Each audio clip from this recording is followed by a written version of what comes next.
What's up, everyone, and welcome in. I am Tony, and this is the very first episode of our brand new series in OOTP 26, where we'll be taking over an expansion team joining the MLB called the Raleigh Oaks. North Carolina has long awaited for an MLB team to join the state, and they are finally getting one. There's going to be lots of highs and lows. There's going to be lots of new club legends we develop, and hopefully we eventually develop a dynasty, and I hope you're here for the entire ride.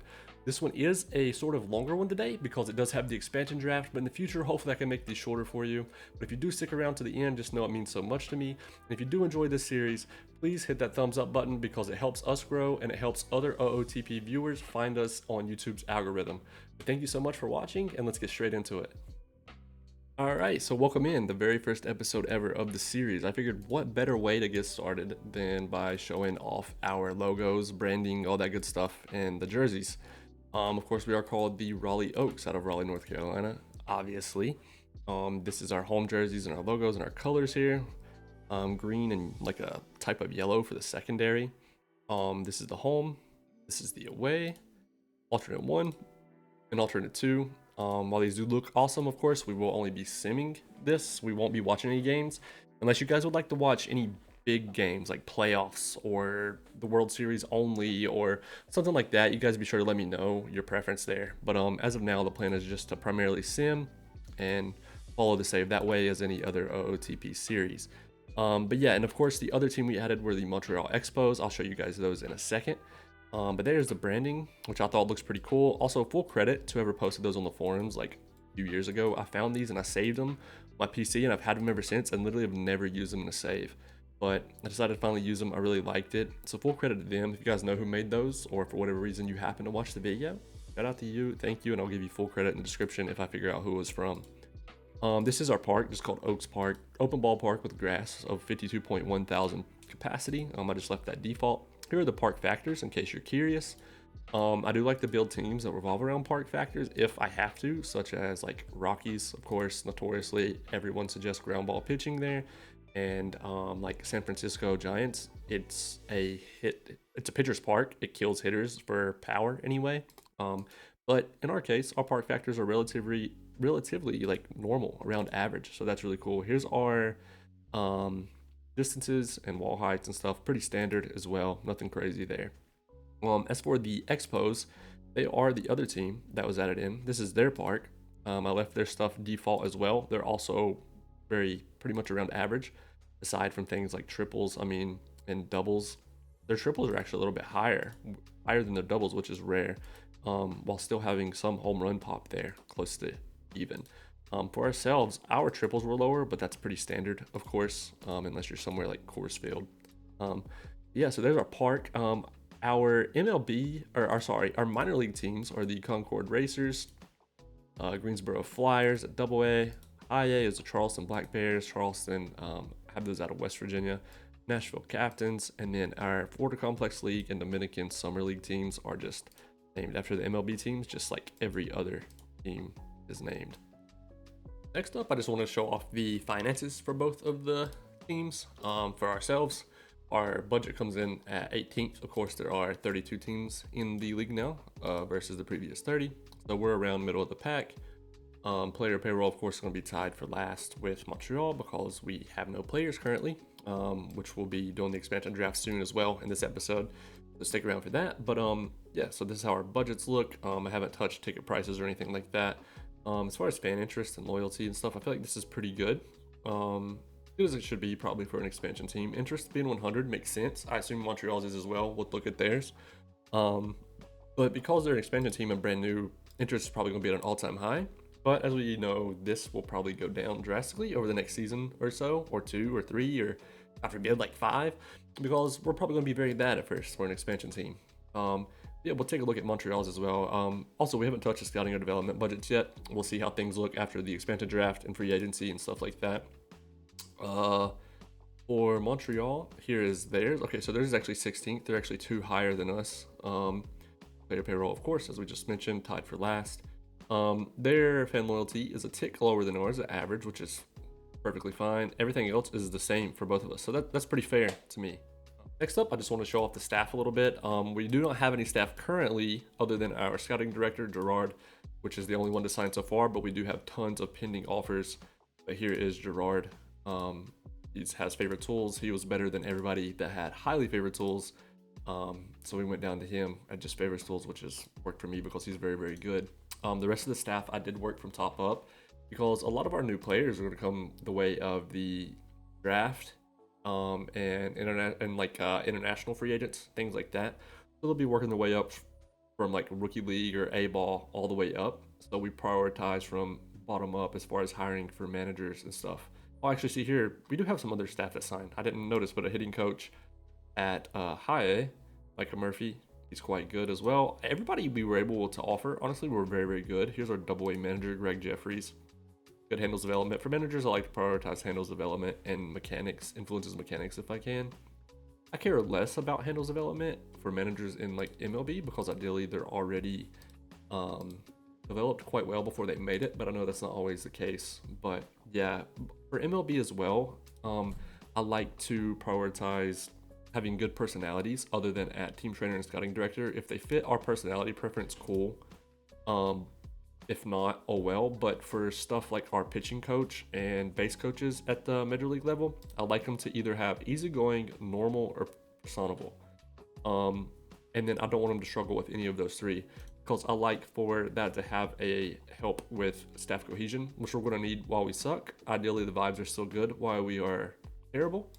So hopefully that helps and pays off in the long run. Next up, I figure we'll show off how we have the league division set up. The 2025 season has already happened, and we'll touch on that as well after this. So this was not the divisions for the 2025 season. It was the standard way it was IRL in real life. This went through after the season. I readjusted the league. We joined the AL East. The Montreal Expos have joined the NL East, and here's how the divisions are laid out. We have 4 divisions. Sorry if you hear that. That's my cat's automatic feeder going off. We have 4 divisions of 8 teams. And yeah, we ended up in the AL East. They're in the NL East. I tried to keep rivalries together where I could, like Cardinals, Cubs, things like that. Let me know if you would have set it up any differently. I've also seen like the NFL route of 4 teams per division, which is also very valid. But I like this route the best.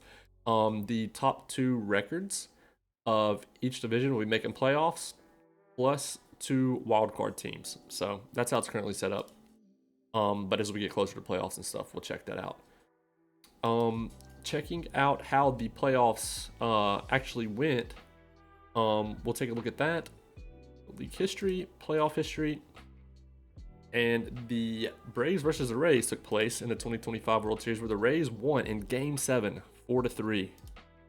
Both teams made a run from the wild card. That's actually insane. Every single Rays game except for the LCS went the distance as well. How crazy is that, huh? That's actually kind of crazy. Look, Game 5, Game 3, Game 7 in the World Series. That's kind of nuts. Was that the case for the Braves as well? Nah, 2-0 went the distance there. Yeah, both teams made a run from the wild card. It's pretty impressive. Yeah, the Tampa Bay Rays won your 2025 World Series. The awards are actually taking place now. I'll show you guys those in a bit after we sim past them. But up next, we have the expansion draft is scheduled for the 20, let's see. It's scheduled in game for the 27th. All the other teams have to submit their protection list by the 26th. It's currently November 4th, so we're going to sim up to the expansion draft and go through that together, and then we'll touch on the 2025 awards since those will have already taken place. Just for a little bit of rundown, since the expansion draft is on the 27th, right now the other teams are currently going through their salary arbitration phase, which will end on the 23rd. Free agencies file on the 25th, which both us and the Expos will get to take part in, and then we'll have the expansion draft on the 27th. So for the rest of this episode, we're going to touch on the expansion draft and the awards from 2025. So yeah, we're going to sim up to the expansion draft and go through that and hopefully build us a halfway decent roster for our first season. I'm not expecting anything crazy. I expect we're going to suck very, very bad, but I'll show the settings for the expansion draft and stuff once we get there. All right, so we have made it to the day before the expansion draft finally, and in the meantime, we set up our scout to scout all the upcoming free agents, which actually just filed. A lot of free agents just hit the market, which we are going to be able to take place in, as well as the Expos will, but you'll see a lot of the scouting still coming through because we want that to be as accurate as possible before we make any type of decisions, of course. We ran the international amateur free agent practice as well. Just wanted to fill you guys in on that we added some and ran it for the month of November. Probably won't touch on this too much until, like, you know, the international amateur free agent period opens to where we can actually make offers during the upcoming season. But for now, each month we'll just be, as we go, adding players in and out depending on how we like them, building our relationship with them, and improving the scouting accuracy. Now it's finally time for the premiere part of this entire episode. We're going to hop into the expansion draft. It's currently the day before, November 26th. Advance one day, and we should be able to start it. Just to confirm, though, I want to make sure everything's chilling there. Hop over one day, check out these emails real quick. Just some of the reports coming in. We'll look at those more in depth as we're actually determining what kind of needs we have. Yep, breaking MLB news. The expansion draft is here. Let's hop over and get this started. Montreal will pick first. Of course, it'll snake back to us. Teams were able to protect 22 players. Anybody who had less than 3 years of pro service years are automatically protected, and there's no limit of how many picks you can get from a single MLB team. So all these are default except for this. I changed to 22. So yeah, let's get this thing started. All right, start just before we... Whoa, tenor. I mean, wow, like that actually caught me off guard massively. I had that filter to 45 set up for free agency. Focus on free agents, trying to scout only free agents that are 45 overall or higher. Just in a pinch anyway. I didn't want to send my scout to scout every single person in free agency yet and overload them, because it actually slows it down. But anyways, yeah, sorry, Tanner Scott made me lose my complete train of thought there to see him unprotected, which he is 31. And he does have a longer term contract, so he may start to see some sort of regression, possibly. But yeah, this caught me off guard. That is another thing as well. A lot of our scouting accuracy isn't going to be any better than average. Ideally, it would be better. But we got to work with what we got because we're brand new. Our scouts new to the job. We're new to the job. But anyways, let's go ahead and auto draft for Montreal. So before we get our hopes up, probably going to take Tanner Scott, even though he's a reliever. They might not. I honestly don't even know if I would take him with my first pick, given we're not going to have a lot of money, and the fact he's a reliever with the first pick in the draft, that would be kind of tough. Let's see who they take. They took Xavier Edwards, actually. In fact, they didn't take Tanner Scott. That's actually a pretty solid pick. Played for Miami last year. He had an OPS plus. He had a down year. That 0.0 WAR. Had a lot of plate appearances as well. Yeah, he had a rather below average year, but I mean, on paper, I can't say I blame him for that. Not a bad pick. But enough about them. Let's make ours. Probably going to prioritize starting pitching, of course, first, and then the premier positions like center field, shortstop, catcher, like where defense really matters, because we're going to have to take what we can get. But right away, you see some of the players they passed on are... Let's look at the batters first. Go to my batting stats. Will Smith, who currently was making 12.9 this year. He signed through 2033, so he has a lot of contract left, and he's 30 years old. You have to think that's probably why they didn't protect him. He had a below average year as well this year, looking at his WRC plus and OPS plus. He still was able... Nah, he actually had a little bit below average as well. Checking out the contract, though. I mean, that contract isn't horrible, but that's a long time to be locked in. I mean, in theory, we trade him off whenever we're ready. But let's take a look. Another catcher, or Goodman, who isn't really even a catcher. He sadly doesn't have the defense for it. And looking at his infield range and, of course, outfield range, he could play left field. His outfield air does stink. He could play left field, but he'd probably be more of a DH type. Could he play first? What's his infield range? I mean, you could probably have him learn. His defense would be pretty bad at first also. But hitting wise, of course, he did play at Coors, but he was below average as well. His ARB starts next year, since ARB already happened this year. So yeah, for 2026, he'll just making 740,000. Jared Kalenic, 26 years old. I really wish we had these guys scouted better. OSA likes them a little more, but I'm curious if our report, let's see, November 21st, July 3rd. Yeah, so ours is still more recent. Yeah, all these guys so far have had below average years, which obviously is probably why they were unprotected. Gwinnett, he played in Gwinnett a bit as well, where he did better, but at the MLB level, he wasn't too hot. Let's see. Zach McKinstry. Sort by WAR. Ebert Ruiz. His defense is below average. You don't love that. 27. Nationals locked him down for a while.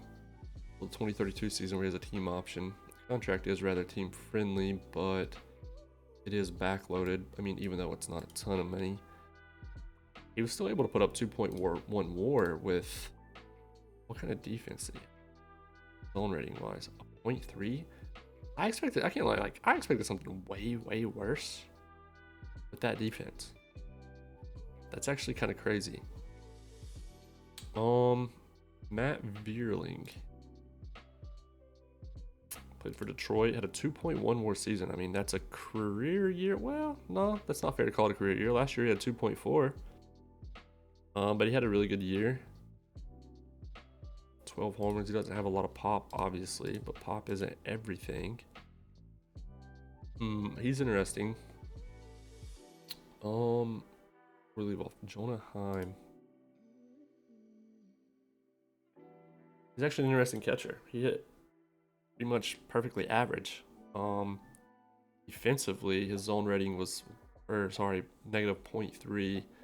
You'd like to see more. I mean, he's still serviceable. He has serviceable defense at catcher, but it's not amazing. George Springer next, 1.8 WAR. Had an okay year. Well, nothing crazy. Yeah, then there's just a fall off. Let's look at batters really quick. Also, I do have custom views. If you'd be interested in me making a video on my favorite views and stuff, I would love to do so. But looking at WAR for pitchers, we have a couple in the 2 range. David Peterson and Marcus Stroman. Stroman listed as a reliever. But he still started for the Yankees, judging by the innings pitch, obviously. But wow. He either go through a massive regression or he might have put up this year with these stats, like ERA plus a 115, a FIP minus a 100. It's interesting. David Peterson, 2.3 WAR last year, 2 WAR. Yeah, I mean, I don't think we're going to value the WAR too much. I think we're going to go off ratings. Blake Trinan. Stamina's only 30. Obviously, with him being a reliever. All right, I'm going to do some thinking here, and we'll come back whenever I made up my mind on a first pick.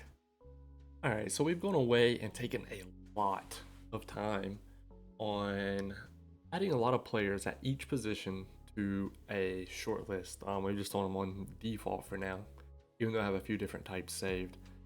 And I have set up the filter to only show the players on that short list, just to make life a little easier. I've narrowed it down to about 2 or 3 players for the first pick. First being Bowden Francis. Currently was with the Orioles. He was traded there from Toronto. He does have 40 stamina, I know, but I still consider that starter potential stamina.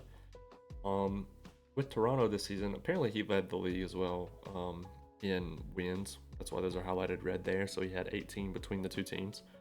With Toronto, though, he pitched 124 innings. He was above average in ERA plus, but below average FIP minus wise. He was traded then to Baltimore and threw 50 innings there and was above average in both categories. So he was clearly starting here. He had 2.4 WAR with Toronto and 1.1 with Baltimore in 50 innings. So he ended up to 3.5. I feel like he's the safest pick right now. Of course, we are operating with we're lucky if we see high accuracy, which is very, very rare, as you can see. So to see that on him is encouraging because most is average. Yeah, so I'm really leading Bowden Francis right now. OSA, this is OSA's opinion. They think he actually has a better slider and home runs allowed. But our scout currently sees him this way. We will get brand new scouting reports on absolutely everybody as soon as they're drafted. But other than Bowden, I was leaning towards Otto Lopez. He didn't have the best season bat-wise. I mean, he hit for 225. He was below average everywhere. Something about him was very appealing. as our potential second baseman, and then Jonathan Rodriguez. Now, I really like this pick because he has a little bit of pop, which is not a lot of at all in this draft. I went and looked around, and there's not a lot. He had 40 home runs in AAA, came up to Major League and had a very small sample size of only 42 plate appearances. So he only had 1 home run in that time. You do think you would maybe have more, given he had 40 here. But he was absolutely killing it in AAA. But he came up and was underwhelming. The only reason this is a scary pick is the gap between OSA and my scout. So you'll see this is how my scout sees him, and this is how OSA sees him. We do have average accuracy. That's why I feel Bowden may be more of the safe pick, but I can't resist possibly taking him if he's still there, like 2 picks from now. I feel like it's worth that shot. And the other player was Juan Brito. He's also pretty solid. He was Cleveland as well. He had a small sample size of 55 plate appearances before coming up from AAA, where he was roughly average. Here, even after moving up, he was still barely below average. So I liked the consistency there. This what gets me is his personality a little bit, having a low work ethic, which isn't the end of the world, of course, but like I said, we're going to be very bad. So bad personalities can really hurt us quickly. I think we go Bowden Francis. That's what my gut says. I feel like that's the pick the player I would regret missing out on the most if Montreal were to take him next. We're going Bowden. You guys got to let me know in the comments what you would have done. For fun, let's see what the scouting director says. Williams. Okay, we do have him on our shortlist though, as you can see here. Creed's interesting though. So he's definitely on my radar going forward, because in AAA and AA and wow, okay, so no, yeah, he was literally everywhere. Dominican League, he was everywhere. He has some pop, 22 home runs there, 11 there, 4 there. But we may end up circling back to Creed. We're going to take Bowden. Only because I consider him a starter. Let me be clear. If I were just getting him for relief, I would not be drafting him yet. But Bowden, let's look. Okay, he's arbitration eligible next season. Not even an ARB yet. Got some user control left. Bowden is the first ever player considered a Raleigh Oak. Okay, we have another pick right after that. So I totally forgot. Montreal won't even get a chance to steal anyone from us. Oof. Man, it's really tough. Really tough. Rodriguez is just so appealing though. It's so bad. And like I said, it is a small sample size, but he killed it at AAA. So like a part of me thinks what my scout sees could still be true. Ideally this fills out some. I mean, we're going to have the dev lab, mind you. I think we got to go Jonathan Rodriguez. I don't know if this potential really exists. He is 26. He might not ever make it, so it could be more like this. I mean, even if it is more like this, right? The outfield range drops. So he probably wouldn't even be playing in the outfield for us if he looked more like this. You'd probably play first or DH for us. I mean, this isn't a terrible pick considering all the players we have to choose from not being much better than that at all. So it's like a big risk, I know. But right now, I really lead Jonathan. First, let's do this. Let's check scouting director. Oh, of course, he's going to want Creed again. Duh. That's what he suggested a moment ago.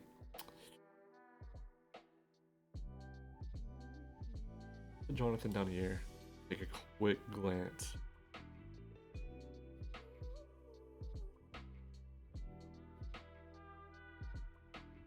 Man, Warming. I forgot about him. He's only had reps all the way up to AA. I don't know, like, the Rockies are holding him hostage there, I guess. He probably could play AAA some with these ratings, which maybe next year they'll finally give him a shot. We're taking a chance on Jonathan. Power is hard to come by in this draft. Just to prove it, real quick, go like that. Let's go batting ratings, power. You'll see instantly 60 up. Players who qualify, Rodriguez, Wes Clark,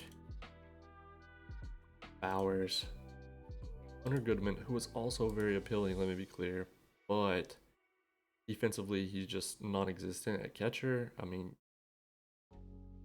first outfield range, he might could play left, but yeah, he could play left field. You know what? I'm gonna just talk myself into something. He was hitting in cores and he didn't have the best year. He was below average in OPS plus and WRC plus. It hit 13 homers, but again, in cores. I didn't mean to click off of him, sorry. OSA sees him this way, which OSA still thinks he has the pop as well. Do they think his range?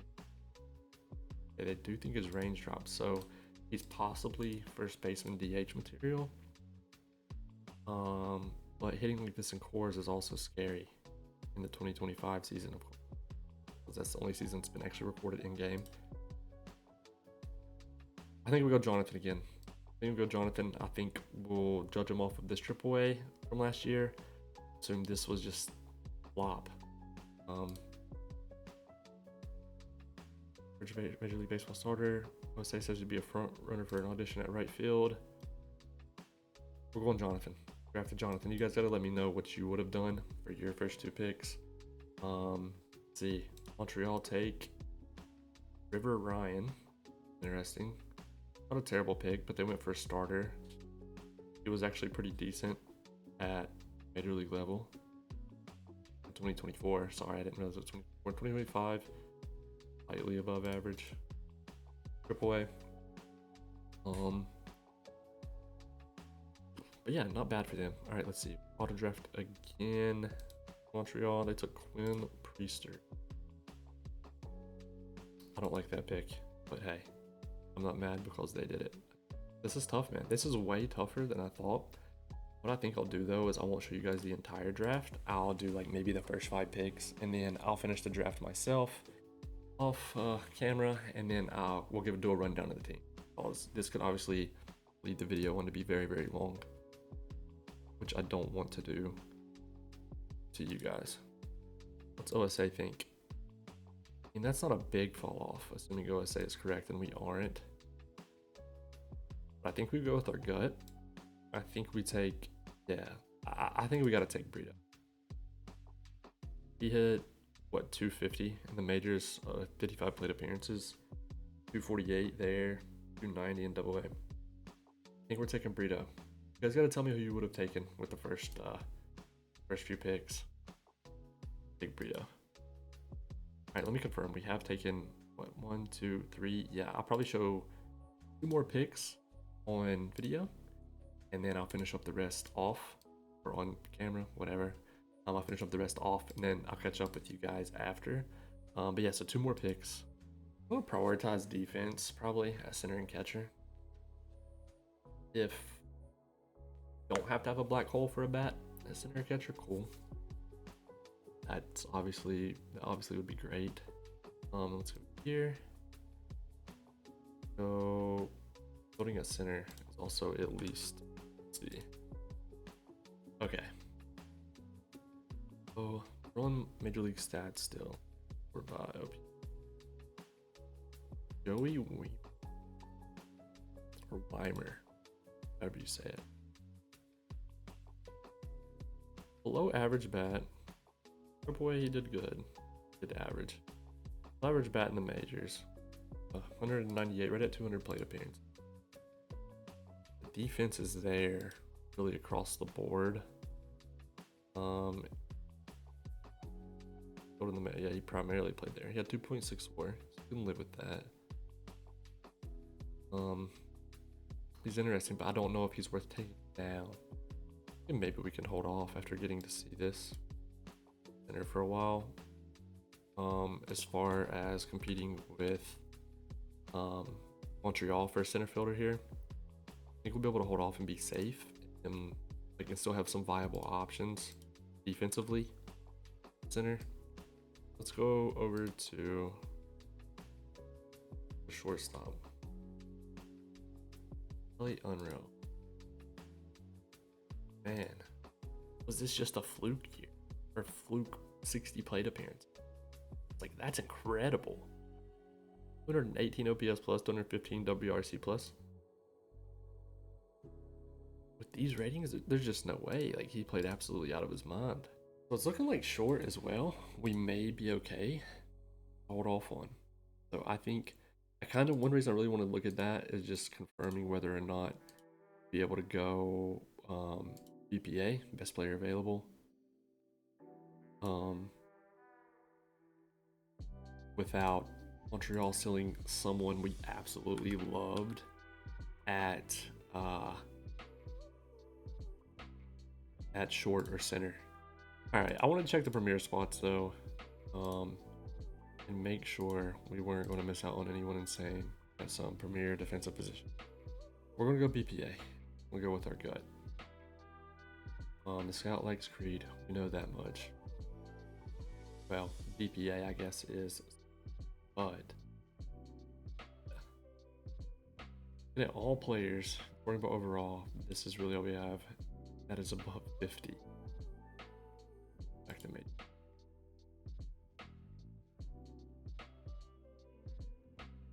That McKinstry is interesting. Kind of like him. He's rather average across the board attribute wise. But average isn't bad in this draft. And not a big dip between what OSA thinks and what we see. Really leaning McKinstry right now. Because we took Bowden, Rodriguez, did take Brito, but could also play outfield. He did maybe left field, first, DH. Really leaning McKinstry right now. Second down. I think that might be who we go with. He wasn't amazing, but he was barely below average bat wise. Still bases, he's a good base runner. He is 30, he paid 3.9. Still in his ARB years though. Looking for guys where we can just get some bang for buck anyway. That money's not an end all be all. In that situation. Alright, I think we'll take McKinstry. And I'm going to finish the rest of this draft off camera because at this rate, it would take an eternity. And I don't think either of us want that. So I'm going to finish up this draft off camera and then we'll go over the team. All right, we have finished the expansion draft and we are going to get the first look at the upcoming season outlook for the Raleigh Oaks. This is how our team ranks according to OSA. Obviously it's not great. We're an expansion team. I'm fully expecting the struggle. So we can find some joy in it. This is rather encouraging that no one is ranked 32nd because there's now 32 teams in the league. So it's, the lowest is 31st with Gaddis. But yeah, so we're going to take a look at the team. Looking at the batters first. The headliner is Hunter Goodman. We did end up with him. Also, to be clear, we're going to request brand new scouting reports on every single player. I'm going to go ahead and do now. Just so we get a clearer picture. Some of this could come back underwhelming and really hurt our feelings. Some of it could look better than it looks right now. Who knows? But we'll have to see. Yeah, that's what we're working with now. We landed Hunter Goodman. We'll go through these pretty quick. Feel free to pause. Lucan Baker, Will Benson, Otto Lopez, Zach McKinstry, Jonathan Rodriguez, Juan Brito, Dominic Canzoni, maybe? Not sure. Blaine Grimm, Brian O'Keefe, Richie Palacio, Igwe Rosario, Pedro Leon, Nick Lofton, Calvin Mitchell, Henry Davis, Jake Mangum, Seam Muniz, Brett Wisely. That rounds out all the hitters there that are currently on the MLB side of things.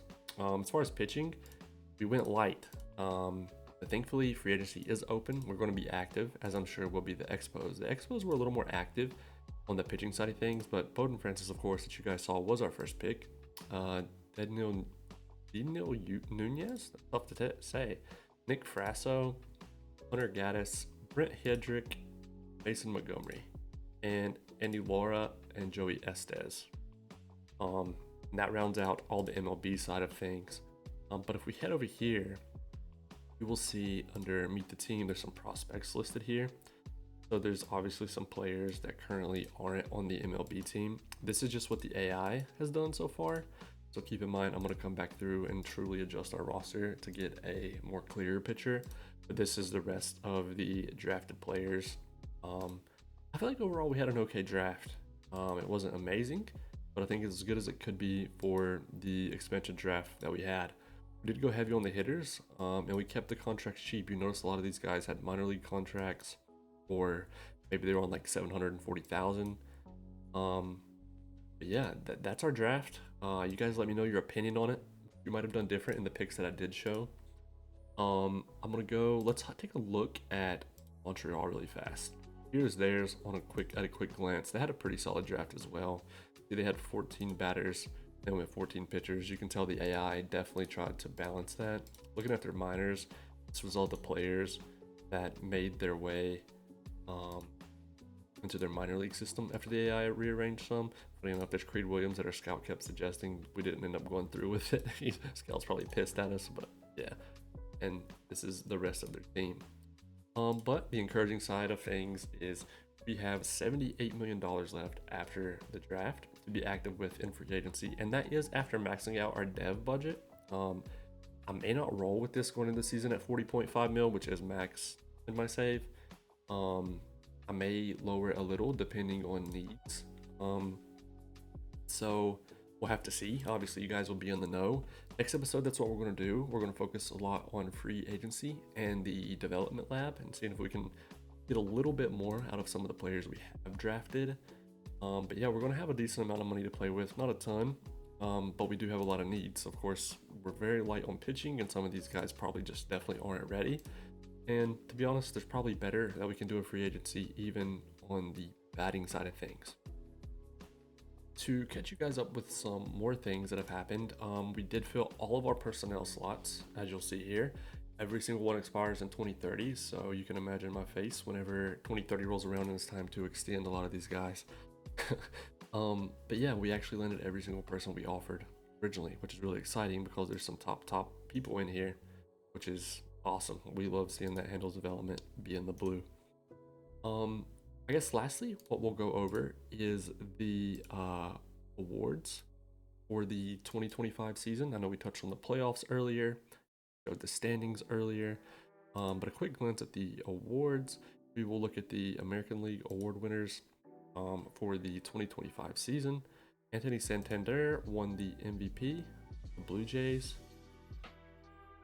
Shane McClanahan won the Cy Young with a phenomenal year of 6.7 WAR at a 66 fit minus, led the league with that, and 0.6 home runs per 9.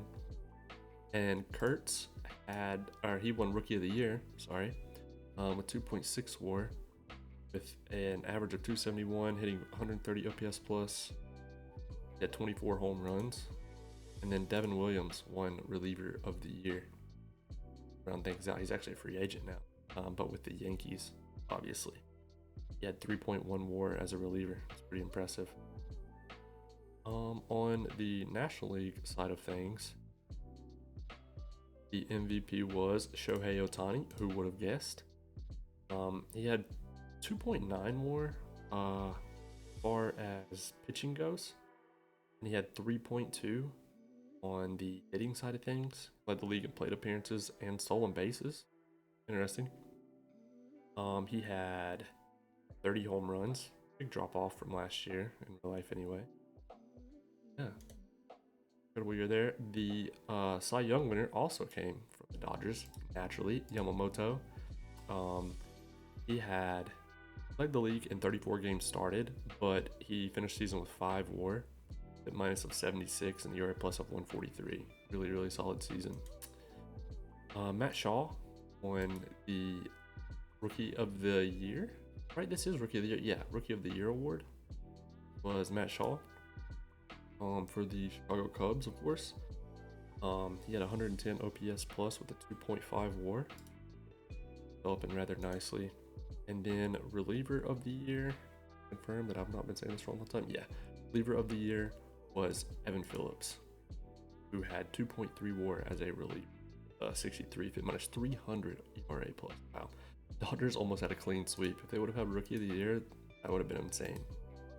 I don't guess I'll go through the Gold Glove and Silver Sluggers. Just save time. If you guys would like to see that, be sure to let me know in the comments because I would love to show that to you if you would like to, because of course I want to check it out myself anyway. But yeah, I really hope you guys enjoyed this episode. I know it was a really long one. Appreciate you if you stuck it out to the end at this point. Please let me know down in the comments if you enjoyed the series, and if you'd like to see more, hit that like button down below. Thank you guys so much for watching, and I'll catch you guys in episode 2.